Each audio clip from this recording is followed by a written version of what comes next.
Alhamdulillahirrabbilalamin. Wassalatu wassalamu ala asrafil anbiya'i wal mursalin wa ala alihi washabihi rasulillahi ajmain. Yang terhormat Ibu Kepala Sekolah SMK Negeri 1 Sutra, yang dihormati Bapak dan Ibu Wakil Kepala Sekolah SMK Negeri 1 Sutra, dan teristimewa kepada Bapak dan Ibu peserta diseminasi calon guru penggerak angkatan ke-11 di SMK Negeri 1 Sutra. Puji beserta syukur marilah kita ucapkan atas kehadirat Allah Subhanahu wa Ta'ala, atas semua nikmat yang telah Allah berikan. Tuhan yang Maha Esa, yang Esa tiada berkawan, yang satu tiada berbilang, yang selalu senantiasa melimpahkan rahmat dan karunia-Nya kepada kita semua. Selawat beriring salam tidak lupanya kita doakan kepada Allah agar disampaikan kepada junjungan kita, yakni Nabi besar Muhammad sallallahu alaihi wasallam, dengan mengucapkan lafaz Allahumma sholli ala Muhammad wa ala ali Muhammad.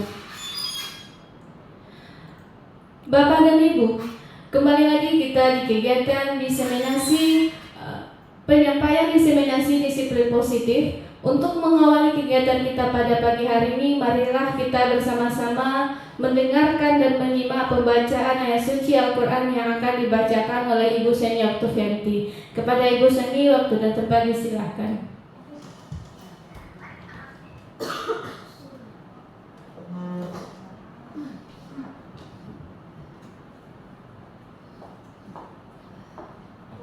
Assalamualaikum warahmatullahi wabarakatuh.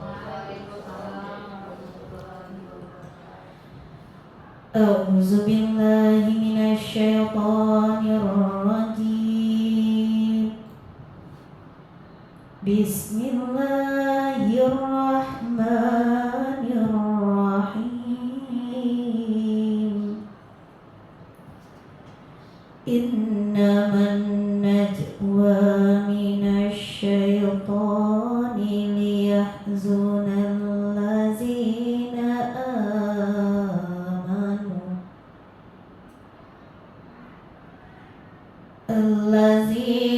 amanu wa laysa bidarrihim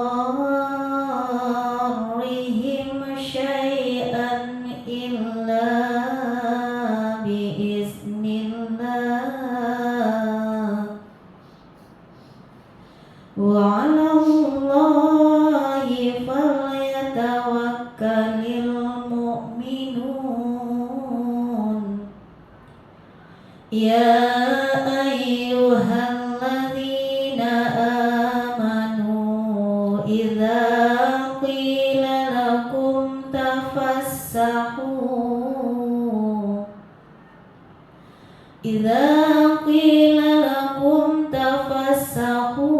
fil majalisi fafsahu yafsahillahu lakum wa idza qila anshuzu fansuzu yarfa'illah Allahul ladzina amanu minkum walladzina utul ilma darajati wallahu bima ta'malun wallahu bima ta'maluna khabir.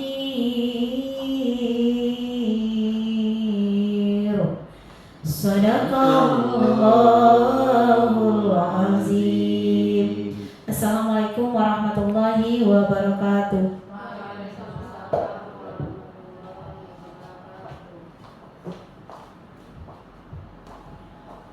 Terima kasih kita ucapkan kepada Ibu Seni Oktavianti. Baiklah Bapak dan Ibu, kita masuk ke acara selanjutnya. Kata sambutan dari Kepala Sekolah SMK Negeri 1 Sutra yang hari ini diwakili oleh Wakil Kesiswaan SMK Negeri 1 Sutra kepada Ibu Sri Wahyu SPD MPD, kami persilahkan.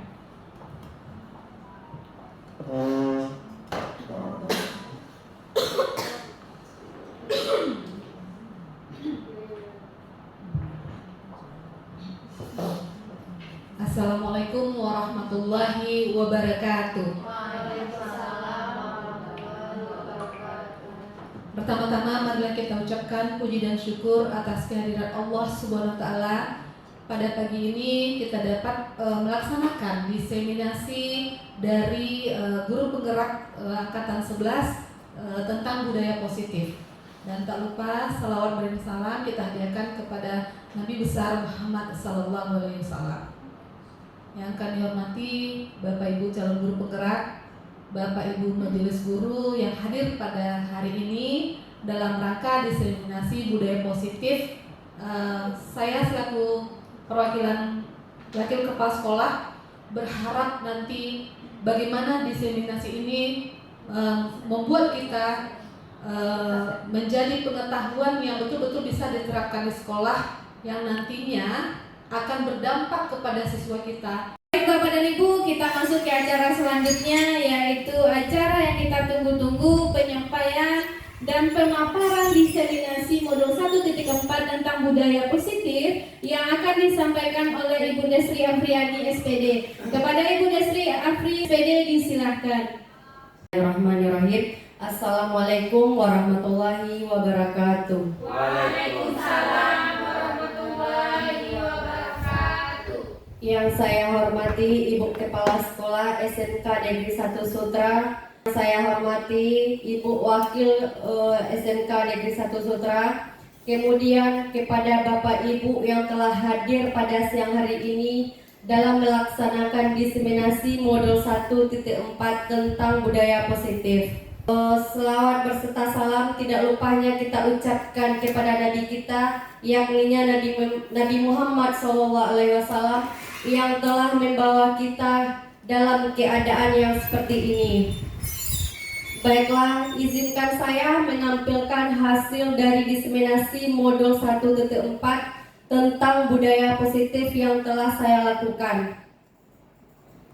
Baiklah Bapak Ibu, perkenalkan di sini ada fasilitator saya yaitu Ibu Nur Azini SPD MPD. Kemudian saya dibimbing oleh Bapak Asroni Naldi SPD sebagai pengajar praktik. Dan juga di sini saya selalu dibimbing dan disupport oleh kepala sekolah saya sendiri yaitu Ibu Lili Suryati SPD MPDT. Di sini ada tujuan pembelajaran.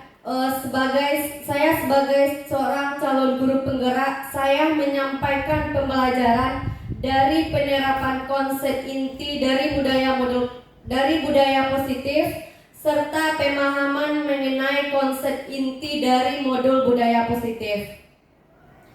Kemudian menurut Ki Hajar Dewantara tentang tujuan pendidikan yaitu kita dituntut untuk menjadikan segala kodrat yang ada pada anak, kemudian dapat mencapai keselamatan dan kebahagiaan yang setinggi-tingginya, baik sebagai manusia maupun sebagai anggota masyarakat.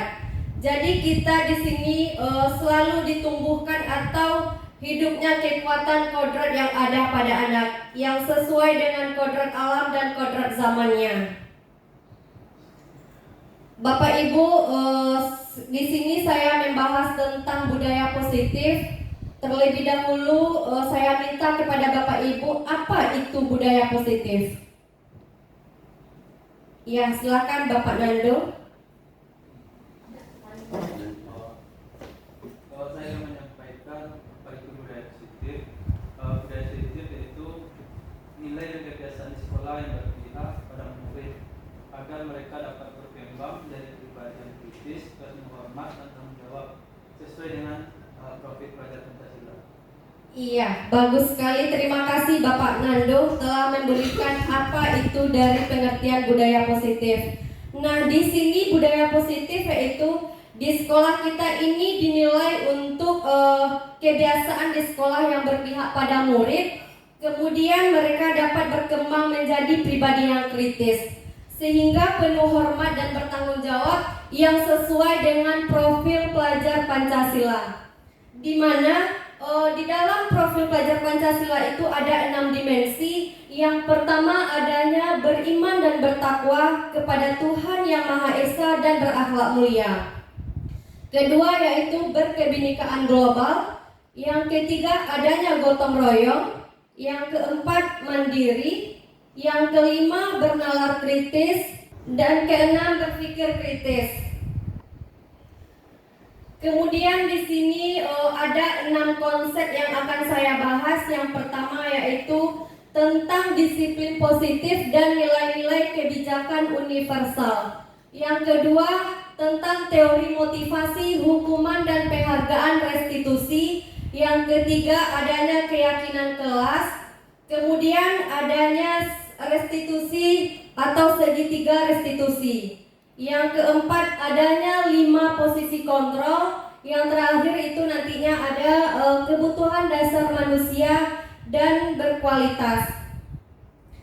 Nah, di sini saya ada ilustrasi Bapak Ibu. Mari sama-sama kita melaksanakannya.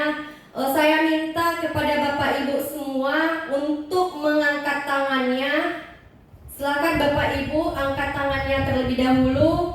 Silakan Bapak Ibu kepal tangannya. Bayangkan di dalam kepalan tangan Bapak Ibu itu sangat berharga dan sangat penting bagi Bapak Ibu, sehingga tidak bisa orang untuk melepaskannya. Kepada Ibu Rini silakan. Ya, apakah tangan Ibu Rini bisa dibuka, Ibu Rini? Ya, kenapa Ibu? Kenapa Ibu Rini tidak bisa membuka kempalan tangannya? Bu Rini. Karena terlalu kuat. Iya, memang nggak bisa dibuka Bu Desi karena memang kuat sekali genggaman dari Bu Riri dan tidak bisa dilepas walaupun udah dipaksa ini. Iya. Terlalu berbahaya di dalam. Iya, mungkin di dalam kepala tangan Ibu Riri itu sangat berharga atau sangat berarti sekali, makanya tidak bisa Ibu Rini untuk membukanya. Terima kasih Ibu Riri dan Ibu Rini. Kemudian setelah kita melakukan ilustrasi tadi, di sini saya apa makna dari disiplin itu? Bapak Ibu ada yang tahu apa makna dari disiplin? Tepat waktu. Iya, tepat waktu, apalagi? Sesuai prosedur. Sesuai prosedur. Iya, di sini kebanyakan orang menghubungkan kata disiplin itu sama dengan tata tertib. Kemudian teratur dan kepatuhan terhadap peraturan. Kata disiplin juga sering dihubungkan dengan hukuman. Ya kan Bapak Ibu? Iya, padahal itu sungguh berbeda. Karena belajar tentang disiplin positif tidak harus dengan memberi hukuman, serta itu adalah salah satu alternatif terakhir atau kalau tidak digunakan sama sekali. Jadi hukuman itu tidak harus dilakukan di dalam melanggar suatu peraturan. Kemudian Daini menyatakan bahwa arti dari kata disiplin berasal dari bahasa Latin yaitu disciplina yang artinya belajar. Kata disiplin juga berasal dari akar kata yang sama dengan disiplin atau murid pengikut. Untuk menjadi seorang murid atau pengikut, seseorang harus paham betul mengapa mereka mengikuti suatu aliran atau ajaran tertentu. Sehingga motivasi yang terbangun itu terbentuknya dari motivasi intrinsik dan bukan dari ekstrinsik. Kemudian di sini ada berbagai macam proyek nilai-nilai tentang kebijakan. Di sini adanya peduli, kemudian adanya toleransi dan juga percaya diri. Kemudian banyak macam proyek nilai-nilai kebijakan yang ada. Yang kedua yaitu tentang teori motivasi, hukuman dan penghargaan restitusi. Di sini ada beberapa motivasi yang saya berikan kepada Bapak Ibu.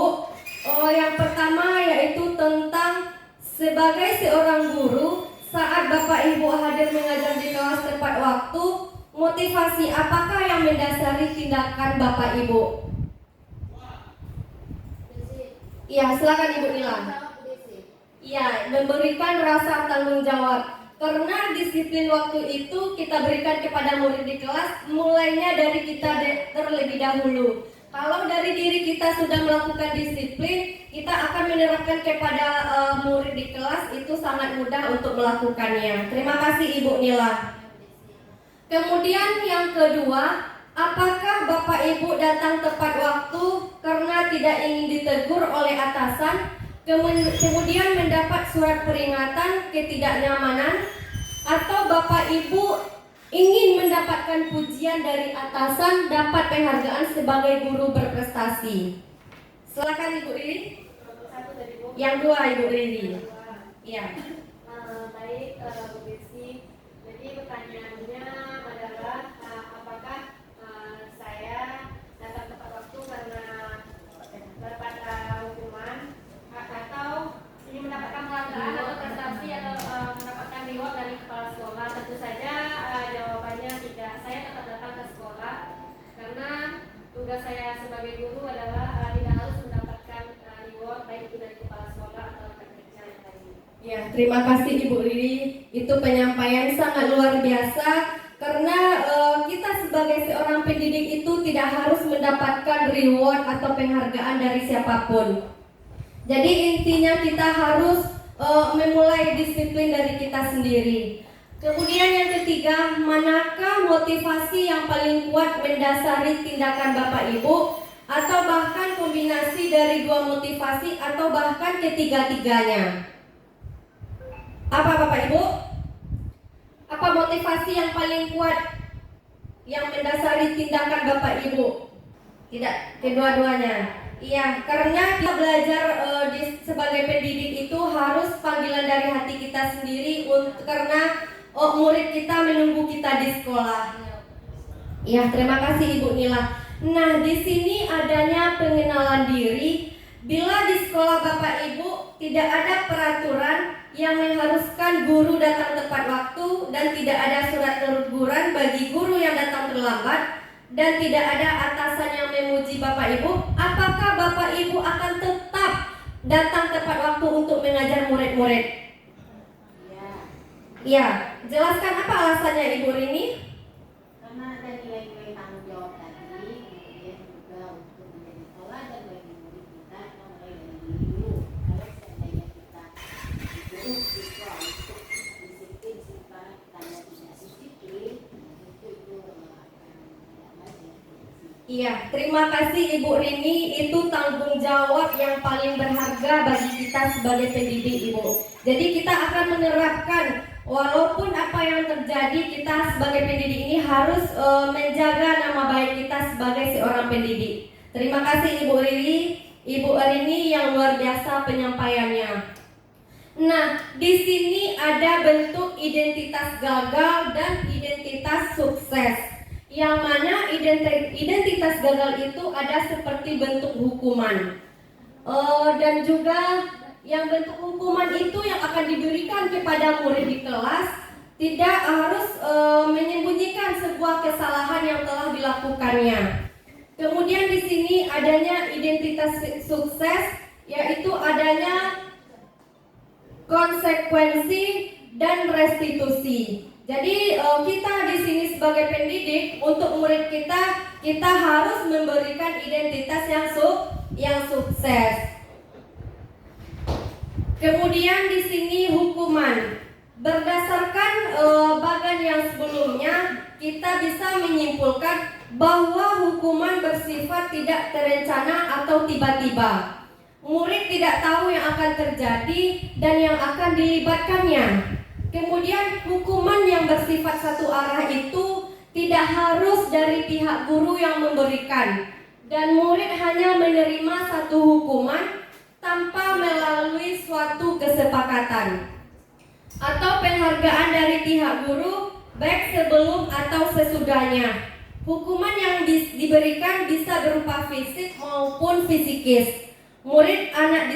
Jika murid disakiti oleh suatu perbuatan atau kata-kata. Nah, di sini hukuman yang diberikan kepada murid baik bentuk fisikisnya yang disampaikan oleh guru maupun itu berbentuk kata-kata yang disampaikan. Itu tentang hukuman yang akan diberikan kepada murid kita di sekolah.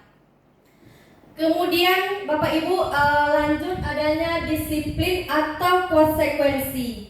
Sementara disiplin dalam bentuk konsekuensi sudah terencana atau sudah tersusun, kemudian dibahas dan disetujui oleh antara murid dan guru, sehingga umumnya bentuk konsekuensi yang kita terapkan oleh guru kepada murid akan diterima bila ada pelanggarannya. Kemudian konsekuensi murid tetap dibuat tidak nyaman untuk jangka waktu yang pendek. Nah, di sini konsekuensi yang diberikan berdasarkan data yang umum dapat diukur. Misalnya setelah 2 atau 3 kali tugasnya tidak diselesaikan pada batas waktu yang diberikan, murid melakukan kegiatan luar kegiatan pembelajaran yang diberikan. Nah, di sini saya sebagai seorang guru bimbingan dan konseling, mungkin saya seringkali memproses murid di sekolah, yang mana dalam bentuk jika siswa itu hadirnya ada yang 1 atau ada yang 3 kali, itu saya akan melakukan pembinaan terlebih dahulu terhadap murid yang melanggar. Karena kami jika murid itu alfanya 3 kali, itu akan kami proses, akan kami bina, melakukan pembinaan awal terlebih dahulu. Nah, di sana kita akan menanyakan apa penyebabnya, apa sebabnya mereka sering alfa. Begitu Bapak Ibu. Nah, kemudian adanya restitusi. Restitusi yaitu proses menciptakan kondisi bagi murid untuk memperbaiki kesalahan mereka sehingga mereka bisa kembali kepada kelompoknya. Kemudian juga merupakan proses suatu kolaborasi atau kolaboratif yang mengajarkan murid untuk mencari solusi dari dirinya dan membantu murid untuk berpikir tentang orang seperti yang mereka inginkan dan bagaimana mereka harus memperlakukan orang lain. Nah, perhatikan Bapak Ibu, di sini saya ada quizzes. Yang pertama ada 2 berbentuk soal. Yang pertama itu soalnya mencatat 100 kali dalam buku kalimat. Saya tidak akan terlambat lagi karena terlambat ke sekolah. Nah, berbentuk pertanyaan yang di layar itu termasuk hukuman atau sanksi Bapak Ibu? Hukuman, Bu. Berbentuk hukuman ya Bu. Kenapa Ibu? Memang ini anak lebih ke fisik juga. Artinya kan dia capek juga itu mencatat 100 kali itunya ya. Iya. Saya tidak akan terlambat lagi. 100 kali dia catat. Jadi kan lebih ke hukuman. Iya. Itu baik, terima kasih Ibu Rini. Jadi bentuk soal yang di depan itu mencatat 100 kali di dalam buku sebanyak 100 kalimat yang disuruh itu berbentuk hukuman yang diberikan kepada murid. Kemudian yang kedua, membersihkan WC sekolah karena mematahkan pensil temannya. Itu termasuk hukuman atau sanksi Bapak Ibu? Termasuk hukuman juga. Itu juga termasuk hukuman karena mematahkan pensil teman itu tidaklah suatu masalah yang berat, ya kan Bapak Ibu? Ya, karena mungkin kita bisa memanggil kedua orang tersebut, bisa jadi kita akan disuruh teman yang mematahkan itu untuk menggantinya atau memberikan penjelasan yang lain, tidak hanya harus membersihkan WC. Nah, selanjutnya, manakah menurut Bapak Ibu yang lebih efektif di antara kedua konsep tersebut?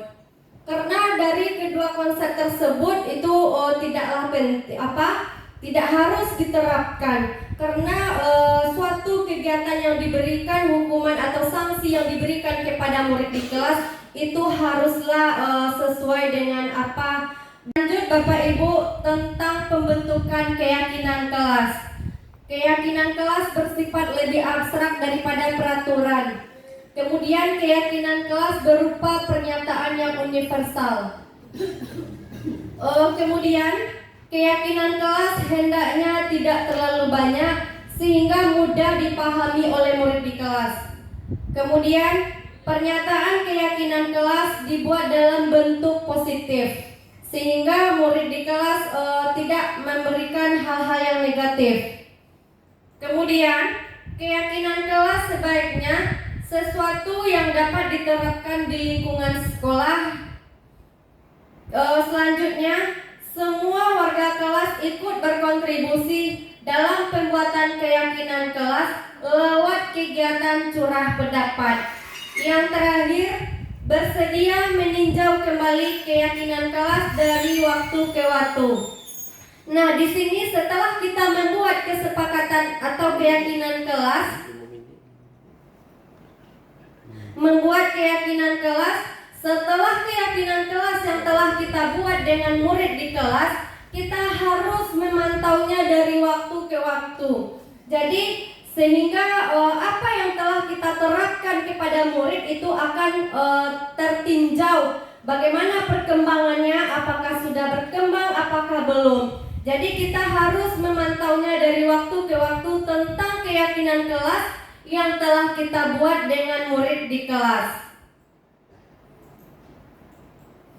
Nah, di sini ada kebutuhan dasar manusia. Yang pertama yaitu kebutuhan bertahan hidup, kemudian kasih sayang dan rasa diterima. Yang ketiga, penguasaan atau kebutuhan pengakuan atas kemampuan. Yang keempat adalah kebebasan. Yang terakhir, kesenangan, kebutuhan untuk merasa senang. Nah, di sini ada salah satu kasus Rizky, seorang kelas 5, sering terlambat masuk kelas. Meskipun guru-guru sudah berulang kali menegur, kebiasaannya tak kunjung berubah. Banyak yang mengira Rizky malas atau tidak disiplin. Namun saat wali kelasnya, Ibu Rina, mencoba memahami lebih dalam. Di rumah, Rizky tinggal bersama neneknya yang sudah tua. Orang tuanya bekerja di kota dan jarang pulang. Pagi hari ia harus menyiapkan sarapan sendiri dan sering merasa kesepian tanpa kehangatan cinta dari orang tuanya. Sehingga Rizky kehilangan motivasi untuk memulai harinya dengan semangat, untuk membuatnya tidak terburu-buru berangkat ke sekolah karena merasa tidak ada yang menantinya di sana dengan hangat. Nah, banyak kita ketahui bahwa murid itu selalu yang bermasalah atau berkasus tentang disiplin di sekolah itu kebanyakan murid kita yang tinggal sama neneknya, sehingga orang tuanya tidak bisa memantau bagaimana perkembangan anaknya di rumah dan juga di sekolah. Begitu Bapak Ibu. Kemudian kesimpulan dari kasus Rizky itu, mulai pendekatan disiplin positif yang dilakukan oleh wali kelasnya sehingga tidak hanya mengatasi masalah keterlambatan Rizky, tetapi juga membantu memenuhi kebutuhan cinta dan rasa milik yang selama ini kurang dipenuhi, sehingga pendekatan ini memastikan bahwa siswa kita dapat berkembang dalam lingkungan yang aman, penuh perhatian dan juga sportif. Yang kelima, konsep yaitu tentang 5 posisi kontrol. Posisi kontrol kita di sini ada 5, yaitu yang pertama adanya penghukum, kemudian pembuat rasa bersalah, yang ketiga sebagai teman, dan keempat sebagai pemantau, dan yang terakhir sebagai manajer. Kalau kita di sini Bapak Ibu, posisi kontrol yang mana akan kita terapkan di sekolah? Seharusnya kita sebagai posisi kontrol seorang manajer, karena kita di sini adalah sebagai pendidik. Jika kita sebagai seorang posisi kontrol pada saat posisi penghukum, itu kita harus tidak memenuhi. Jadi kita harus tidak harus memakai posisi penghukum terhadap peserta didik dan juga pembuat rasa bersalah. Kalau kita memakai posisi kontrol sebagai teman, itu ada dua hal yang akan kita temui. Yang pertama yaitu ada hal yang positif, kedua ada hal negatif. Kalau kita di sini sebagai pemantau, jadi kita harus memantau bagaimana perkembangan murid kita di sekolah. Nah, di sini sebagai pemantau bisa jadi dalam praktek penerapan disiplin sehari-hari kita akan kembali ke posisi teman atau pemantau. Karena murid yang diselesaikan belum siap diajak berdiskusi atau diundang dalam melakukan restitusi. Namun perlu disadari tujuan dari 5 posisi kontrol ini, kita seorang guru adalah pencapaian posisi manajer, di mana di posisi ini murid dapat menjadi pribadi yang mandiri, merdeka, dan bertanggung jawab atas segala perilaku dan sikapnya. Nah, di sini saya melakukan suatu disiplin positif yang diterapkan kepada murid di sekolah. Kemudian adanya segitiga restitusi. Segitiga restitusi itu suatu proses menciptakan kondisi bagi murid yang memperbaiki kesalahan mereka sehingga mereka kembali kepada kelompok mereka dengan karakter yang lebih kuat melalui tujuan disiplin positif serta mematuhi dirinya setelah berbuat salah. Membantu murid untuk jujur dan dirinya sendiri dan mengevaluasi dampak dari kesalahan yang dilakukan, maka memberikan penawaran dan paksaan. Nah, di sini ada segitiga restitusi yang kita terapkan, adanya validasi tindakan yang salah, kemudian menyampaikan keyakinan, dan yang terakhir yaitu menstabilkan identitas. Di dalam langkah kita melakukan restitusi itu ada teori kontrol. Di dalam menstabilkan identitas, teori kontrol yang kita lakukan, kita semua akan melakukan hal yang terbaik yang akan bisa kita lakukan. Di dalam langkah validasi tindakan yang salah, itu posisi kontrol yang kita terapkan, semua perilaku memiliki alasan. Kemudian langkah menanyakan keyakinan, posisi kontrol kita semua memiliki motivasi internal. Nah, di sini ada menstabilkan identitas. Bagian dari segitiga restitusi bertujuan untuk mengubah identitas anak dari anak yang gagal karena melakukan kesalahan menjadi orang yang sukses. Nah, di sini kita akan bimbing dan mendidik anak kita dari suatu yang gagal akan kita jadikan suatu murid yang sukses. Agar mereka akan mencari perhatian agar anak sedang mengalami kegagalan. Kalau kita mengatakan kalimat yang tidak baik kepada murid kita, maka kita adalah sebagai pendidik yang tidak telah kita laksanakan di dalam langkah segitiga restitusi. Yang kedua yaitu tentang validasi tindakan yang salah. Pada validasi tindakan yang salah ini, kita padahal kamu bisa melakukan yang lebih buruk dari yang ini. Kemudian kamu pasti punya alasan mengapa melakukan hal itu. Kamu patut bangga pada dirimu sendiri karena kamu telah melindunginya. Kemudian sesuatu yang penting buatmu, kamu boleh mempertahankan sikap itu, tetapi kamu harus menambahkan sikap yang baru. Selanjutnya menanyakan keyakinan. Di sini tentang keyakinan itu ada 4. Yang pertama, apa yang kita percaya sebagai kelas atau keluarga. Yang kedua, apa nilai-nilai umum yang telah kita sepakati? Yang ketiga, apa bayangan kita tentang kelas yang ideal? Kemudian, kamu mau jadi orang yang seperti apa? Nah, ini akan kita terapkan di kelas dan terhadap murid kita di sekolah. Kemudian, penting untuk menanyakan ke anak kehidupan seperti apa nantinya mereka yang mereka inginkan, sehingga mereka dapat menjadi orang yang sukses dan bertanggung jawab terhadap dirinya sendiri. Kemudian kebanyakan anak akan mengatakan iya, tapi mereka tidak tahu bagaimana cara menjadi orang seperti itu.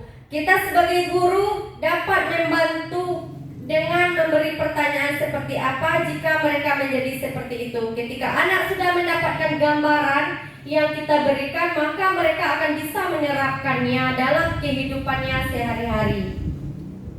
Nah, itulah hasil penyampaian diseminasi tentang modul 1.4 tentang budaya positif dari saya. Terima kasih kepada Bapak Ibu semuanya. Saya ucapkan Assalamualaikum. Bapak dan Ibu, itulah penyampaian yang luar biasa sekali dari Ibu Desi Afriani terkait tentang budaya positif yang beliau paparkan di hadapan kita bersama.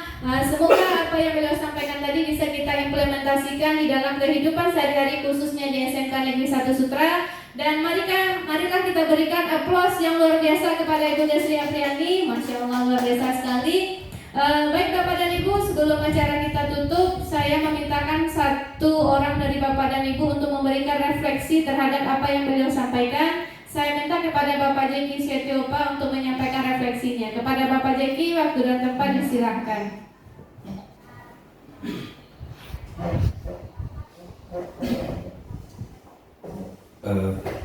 Terima kasih Ibu Moderator, terima kasih juga untuk pemateri Ibu Desi.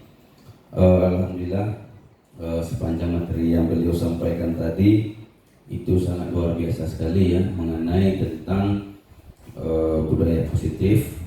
Apalagi yang lebih menarik lagi yang beliau sampaikan adalah tentang restitusi yang kami tangkap, bagaimana kita bisa menyelesaikan masalah untuk peserta didik kita sehingga mereka tahu bagaimana menyelesaikan masalah dari mereka sendiri. Yang kedua adalah mengenai bagaimana tentang kontrol guru. Ini sangat luar biasa.